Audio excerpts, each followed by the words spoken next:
Hi. Happy mother's day mummy.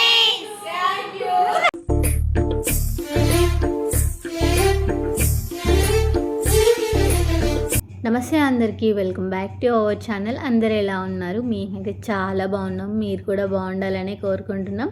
మన ఛానల్ని ఎవరైనా ఫస్ట్ టైం చూసినట్టయితే వీడియోకి ఒక లైక్ ఇచ్చి హైప్ చేయండి. అలాగే ఛానల్ని సబ్స్క్రైబ్ చేసుకోండి. పక్కన ఉన్న బెల్ గంట కూడా కొట్టండి. నేను పెట్టే ఒక్కో వీడియో మీకు నోటిఫికేషన్ ద్వారా వస్తుందన్నమాట. నేను ఎక్కడికి వెళ్ళినా అంటే మా మమ్మీ వాళ్ళ ఇంటికి ఎందుకు వెళ్ళినా అంటే మదర్స్ డే సెలబ్రేట్ చేయడానికని వెళ్ళినా అనమాట. కానీ ఇట్లా అవుతుంది అనుకొని అస్సలు అంటే ఎక్స్పెక్ట్ చేయలేదు. మా మమ్మీకి, ఇంకా పెద్ద మమ్మీకి, నానమ్మకి, ముగ్గురికి మీరు రెడీ అవ్వండి, మీకు ఒక సర్ప్రైజ్ ఉందని చెప్పిన. ఇంకా వాళ్ళు రెడీ అయ్యే లోపే ఫుల్ ఉరుములు, మెరుపులు, వర్షం, గాలి దుమారం. అసలు ఇది ఎండాకాలమా వానకాలమా అస్సలు అంటే అర్థం అవ్వట్లేదు. మస్తు వర్షం వచ్చింది. అసలు ఇంకా కరెంట్ రాదేమో, ఈరోజు సెలబ్రేట్ చేయమేమో అనుకున్నాము. కానీ 11కి అట్లా ఇంకా కరెంట్ వచ్చేసింది అనమాట. ఇంకా అప్పటికప్పుడు తొందరగా వెళ్ళి కేక్ తీసుకొని వచ్చి ఇంకా మా మమ్మీ వాళ్ళతోనైతే కట్ చేపిద్దాం అనుకున్నాం. ఇంకా మా తమ్ముడు వాళ్ళు అయితే కేక్ తీసుకొని రావడానికి వెళ్ళిరు. ఇంకా మా పెద్ద మమ్మీకి, మా మమ్మీకి హాయ్ చెప్పేసేయండి. మా నాన్నమ్మకి కూడా ఫోన్ చేశాను రమ్మని. కానీ ఇంకా అంత వర్షం వచ్చింది కదా, రాలేదన్నమాట.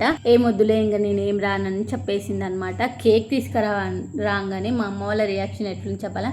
అసలు ఈరోజు ఎవరి బర్త్డే ఉందని కేక్ తీసుకొచ్చిరని చెప్తుంది. నేను చెప్పే వరకే వాళ్ళకు ఆ రోజు మదర్స్ డే అనే తెలియదు అనమాట.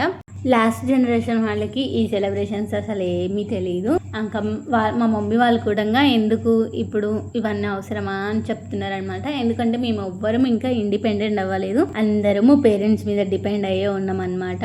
ఇంకా మేమందరం చిన్న పిల్లలం. నేను ఒక్కదాన్నే మ్యారేజ్ అయ్యి బయటకు వచ్చేసిన అనమాట. మా తమ్ముడు ఇంటర్, మా చెల్లి ఇంటర్, ఇంకా ఒక తమ్ముడు 10th, ఇంకొక తమ్ముడు 5th అనమాట. ఇంకా అందరం అంతే ఉన్నాం కాబట్టి గిఫ్ట్స్ ఏమి ఇవ్వలేదు. కేక్ కటింగ్ వరకే చేసినాం అనమాట. మా డాడీ వాళ్ళు ఆ టైం కల్లా పడుకున్నారు. ఎందుకంటే పొద్దంతా పని చేయడానికి వెళ్ళారు కాబట్టి ఇంకా అలసిపోయి పడుకున్నారు అనమాట. వీళ్ళు కూడా అసలు ఈ సెలబ్రేషనే వద్దు అని చెప్పారు. కానీ లేదు, చెయ్యాలి. వాళ్ళకున్న ఈ ఒక్క రోజును కూడా సెలబ్రేట్ చేయకపోతే ఎందుకు చెప్పండి. ఈ ఇయర్ లాగే ఇంకా ఎవ్రీ ఇయర్ కూడా సెలబ్రేట్ చేద్దాం అనుకుంటున్నాము. చూద్దాం అసలు ఎట్లా ఉంటుంది ఏంటి అని చెప్పేసి. మీరు మీ మమ్మీ వాళ్ళకి మదర్స్ డే సెలబ్రేషన్ చేశారా? అసలు ఎలా చేశారో కామెంట్స్లో చెప్పండి. ఏమేమి గిఫ్ట్స్ ఇచ్చారో చెప్పండి. మేమైతే మాకు తోచినట్టుగా మేమైతే ఇట్లా సెలబ్రేట్ చేసినాం. కుదిరితే మీ అమ్మ వాళ్ళకు కూడా ఇలా సెలబ్రేట్ చేయండి. నువ్వెందుకు అలా చేయలేదని వాళ్ళు ఏం అడిగరు. ఎందుకంటే వాళ్ళు ఎంత చేసినా సంతోషిస్తారనమాట. ఇప్పుడు మా మమ్మీ గురించి కొన్ని వర్డ్స్ చెప్తాను. మా మమ్మీ కాదు, ఈ లోకంలో ఉన్న అమ్మలందరూ అలాగే చేస్తారు. అమ్మ అసలు ఎంత అందమైన పదం కదా. ఇంకా మనకి ఏదైనా కష్టం వస్తే తన కష్టంలో ఫీల్ అవుతుంది. మనకి ఏదైనా బాధ కలిగితే తన బాధలా తీసుకొని మనల్ని ముందుకు నడిపిస్తూనే ఉంటుంది మన చేయి పట్టుకొని. అలాంటి అమ్మలందరికీ హ్యాపీ మదర్స్ డే.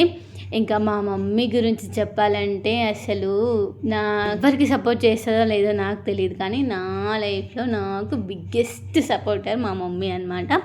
నేను యూట్యూబ్ స్టార్ట్ చేసినప్పుడు కూడా నన్ను ఏమీ అనలేదు, ఇప్పుడు కూడా ఏమీ అనదు. సరే నీ ఇష్టం చెయ్యి అన్నట్టు చెప్తుంది. ఇంకా ఎప్పుడు ఇలాగే ఉండాలని బ్లెస్ చేయండి.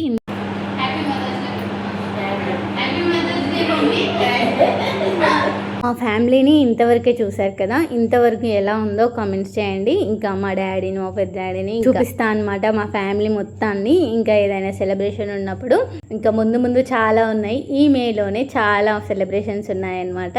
అప్పుడు ఎప్పుడైనా కుదిరితే చూపిస్తాను. ఇంతవరకు చూసారు కదా, థ్యాంక్ యూ సో మచ్.